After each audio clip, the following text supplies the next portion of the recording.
दोस्तों, लक्ष्मण के मरने की खबर सुनते ही आखिर क्यों जोर जोर से हंसने लगी उर्मिला। उर्मिला के हंसने का आखिर क्या था रहस्य। दोस्तों, जैसा कि हम सब जानते हैं दोस्तों कि रामायण काल में भगवान श्री राम का 14 वर्ष का वनवास तय हुआ था। उनकी पत्नी माता सीता ने सहज ही वनवास को जाने के लिए स्वीकार कर लिया, परंतु बचपन से ही बड़े भाई की सेवा में रहने वाले लक्ष्मण भला कैसे श्री राम से दूर हो जाते। लक्ष्मण जी ने माता सुमित्रा से आज्ञा ली और उसके बाद वो अपनी पत्नी उर्मिला के कक्ष की ओर बढ़ रहे थे, परंतु मन में ये सोचते हुए जा रहे थे कि माता से तो आशीर्वाद ले लिया, पर उर्मिला से मैं कैसे आज्ञा लूँगा, मैं कैसे उसे समझाऊंगा, मैं उससे क्या कहूँगा। यदि बिना बताए जाऊँगा तो रो रो कर अपने प्राण त्याग देगी, और यदि बताया तो साथ जाने की जिद करेगी और कहेगी कि माता सीता भी तो अपने पति के साथ जा रही हैं, तो मैं क्यों नहीं जा सकती। यही सोच विचार करके लक्ष्मण जी जैसे ही अपनी पत्नी के कक्ष की ओर पहुंचे तो उन्होंने देखा कि उनकी पत्नी उर्मिला जी आरती की थाल लेकर बाहर उनका इंतजार कर रही थी। जब लक्ष्मण जी उनके पास पहुंचे तो उर्मिला बोली, आप व्यर्थ की मेरी चिंता छोड़ दीजिए। आप अपने बड़े भाई की सेवा कर रहे हैं, जो कि सबसे बड़ा धर्म है। आपकी सेवा में कोई भी बाधा नहीं आए, इसलिए मैं आपके साथ जाने की जिद नहीं करूंगी। लक्ष्मण जी को कहने में संकोच हो रहा था, परंतु उनके कुछ कहने से पहले ही सब संकोच दूर स्वयं उनकी पत्नी उर्मिला जी ने कर दिए। वास्तव में देखा जाए तो यही पत्नी का धर्म है। पति संकोच में पड़े उससे पहले ही पत्नी उसके मन की बात को जानकर उसके संकोच से उसे बाहर निकाल दे। अपनी पत्नी उर्मिला का इतना प्रेम देखकर लक्ष्मण जी की आंखें भर आई और उन्होंने उर्मिला जी को अपने गले से लगा लिया। इसी के साथ वहां पर उर्मिला जी ने एक दीपक जलाया और विनती की कि मेरे नाथ की सांसों को कभी बुझने मत देना। लक्ष्मण जी वहां से चले गए, परंतु 14 वर्षों तक उर्मिला एक तपस्वी की तरह कठोर तप कर रही थी, और वो कठोर तप था नींद। अब आप बोलेंगे ये कैसे संभव है। दरअसल वनवास के समय लक्ष्मण जी हमेशा अपने भाई श्री राम और माता पिता की सेवा में लगे रहते थे। इसके लिए लक्ष्मण जी ने नींद की देवी यानी निंद्रा देवी से वरदान मांगा कि पूरे वनवास के 14 वर्षों तक उन्हें नींद ना आए, ताकि वो सुबह दोपहर रात हर समय अपने भ्राता और साथ ही माता की सेवा कर सके और उन्हें खतरों से बचा सके।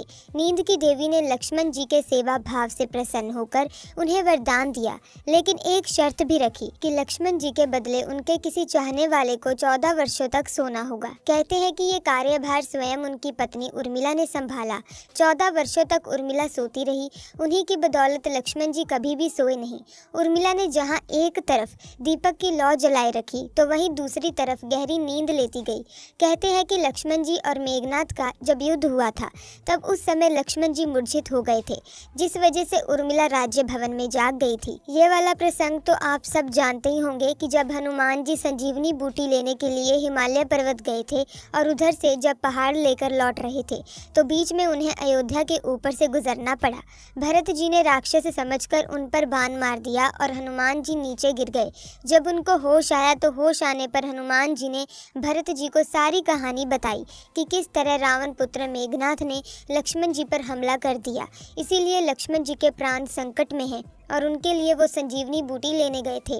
जहाँ एक तरफ लक्ष्मण जी मूर्छित हुए, वहीं पर दूसरी तरफ उर्मिला अपनी नींद से उठ खड़ी हुई।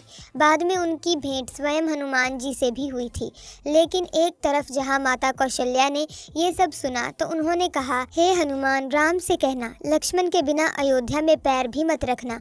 तब ये बात माता सुमित्रा ने सुनी तो कहा, हनुमान, राम से कहना अभी मेरा दूसरा पुत्र शत्रुघ्न मेरे पास है, मैं उसे भी वन में भेज दूंगी। ये मेरे दोनों पुत्र राम की सेवा के लिए ही तो जन्मे हैं। माताओं का प्रेम देखकर हनुमान जी की आंखों में भी आंसू झलक रहे थे, परंतु अब उन्होंने उर्मिला जी को देखा तो सोचने लगे कि आखिर ये स्त्री क्यों इतना शांत खड़ी है। क्या इन्हें अपने पति के प्राणों की कोई चिंता नहीं। वास्तव में जब उर्मिला जी ने सुना कि उनके पति के प्राण संकट में हैं तो वो खड़ी होकर हनुमान जी को देखने लगी। जब हनुमान जी ने पूछा कि आपकी प्रसन्नता का कारण क्या है, आपके पति के प्राण संकट में है, सूर्य उदय होते ही सूर्य कुल का दीपक बुझ जाएगा। जिस पर उर्मिला जी ने कहा, हे हनुमान जी, मुझे भला किस बात की चिंता, मेरा दीपक अभी भी संकट में नहीं है, तो फिर मेरे पति संकट में कैसे हो सकते हैं। जब तक मेरा दीपक बुझेगा नहीं तब तक मेरे पति के प्राण भी नहीं जाएंगे। और वो हंसते हंसते वहाँ से चले गए। इसके बाद हनुमान जी स्वयं संजीवनी बूटी का पर्वत लेकर जब वापिस लंका पहुँचे, जब लक्ष्मण के प्राण वापस आए, उसके बाद अपने आप ही राज्य भवन में जाकर सो गई, क्योंकि ये वही वरदान था जो अपना कार्य कर रहा था। रावण का वध करने के बाद जब वापस से भगवान श्री राम, माता सीता और लक्ष्मण जी के साथ अयोध्या आए, तब उन्होंने कई वर्षों तक अयोध्या में राज्य किया। लेकिन एक समय उपरांत अचानक ही अयोध्या में काल आ गया, यानी कि काल के देवता। उन्होंने श्री राम से वंदना की कि कृपा करके हमें एक खाली स्थान पर आपस में वार्तालाप करना होगा और इस वार्तालाप को कोई अन्य प्राणी ना सुन पाए। अगर कोई सुनेगा तो आपको उसके प्राण लेने होंगे। ऐसे में श्री राम और काल देवता आपस में वार्तालाप करने लगे और उन्होंने बाहर पहरेदारी के लिए खड़ा कर दिया स्वयं लक्ष्मण जी को। तभी उस समय वहाँ पर दुर्वासा ऋषि आए। वो खुद भगवान श्री राम से मिलना चाहते थे। लक्ष्मण जी ने बहुत मना किया। तब दुर्वासा ऋषि ने क्रोध में आकर कहा कि अगर वो जल्दी श्री राम से नहीं मिले तो वो पूरी की पूरी अयोध्या और उनके वंश को श्राप दे देंगे। ऐसे में डर के कारण लक्ष्मण जी स्वयं उस कक्ष में प्रवेश कर गए, जहां पर उन्होंने देखा कि वो काल के देवता ही थे जो श्री राम से बात कर रहे थे, और वो अपने आप ही वहां से गायब हो गए। उसके बाद भगवान श्री राम को ना चाहते हुए भी अपने भाई यानी लक्ष्मण जी को राज्य से निष्कासित करना पड़ा, और राज्य से निष्कासित करना यानी कि अपना देह त्यागना। ऐसे में स्वयं लक्ष्मण जी ने जल्द ही राज्य को छोड़कर अपना देह त्याग दिया। जब ये बात स्वयं उर्मिला जी को पता चली, जब वो भी जोर जोर से हंसने लगी और हंसते हुए बोली, मेरे पति ने सदैव धर्म का पालन किया। अपने बड़े भ्राता भगवान श्री राम का हमेशा ही उन्होंने पूज्य किया, उनकी सेवा की, माता सीता की भी सेवा की, और आज अयोध्या वासियों को और हमारे वंश को बचाने के लिए उन्होंने अपने ऊपर एक सबसे बड़ा दोष ग्रहण किया और अपना देह त्याग दिया। ये तो मेरे पति ने स्वयं धर्म का ही तो पालन किया है।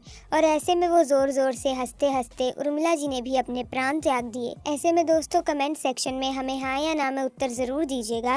क्या आपको इस पौराणिक कथा के बारे में पता था या फिर नहीं। इसी के साथ आज की वीडियो में बस इतना ही। मैं उम्मीद करती हूँ कि आज की ये वीडियो आपको अच्छी लगी होगी। अगर हाँ तो इस वीडियो को लाइक और शेयर करना ना भूलें। साथ ही अभी तक अगर आपने चैनल को सब्सक्राइब ही नहीं किया है तो जल्दी से सब्सक्राइब करके बेल आइकन को प्रेस करें, ताकि आने वाली नई वीडियोस की अपडेट आपको मिलती रहे। जल्दी मुलाकात होगी एक नई वीडियो में नई जानकारी के साथ। तब तक के लिए हमें दीजिए इजाज़त। आपका बहुत बहुत धन्यवाद।